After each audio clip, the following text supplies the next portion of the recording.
Recently, I heard a story of a guy who went out for a sales presentation and he bombed. He didn't do a very good job.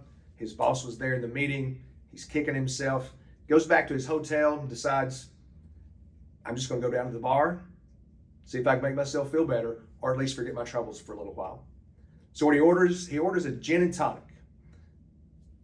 The bartender's an Eastern European lady, and I'm not going to try to do the voice, but she said, wouldn't you rather have the best vodka in the world? The best vodka in the world? Sure. I'll take the best vodka in the world. So she pours in the vodka, gives it to him, and he notices when she's pouring, she has a tattoo right here in her language. He couldn't read it. He said, what does that say?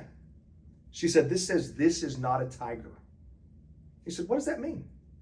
She said, well, you know, thousands of years ago, before we were settled as a world, people had to be afraid of tigers and lions and other things that would kill them.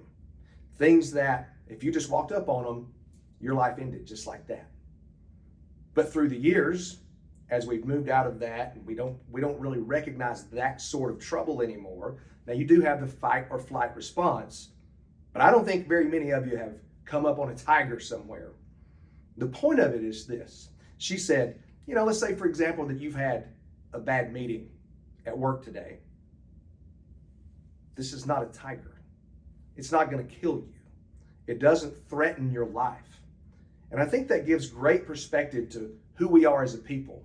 You guys are worried about this, or you're worried about that, or we let the smallest thing upset us. I do it. That person cuts you off in traffic, whatever.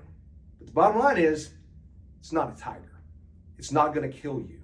And if you'll just take a step back, collect your thoughts, and remember, this is just a small piece of my story. It's not a tiger. My story didn't end here, and just pick up and move on. So remember, this is not a tiger.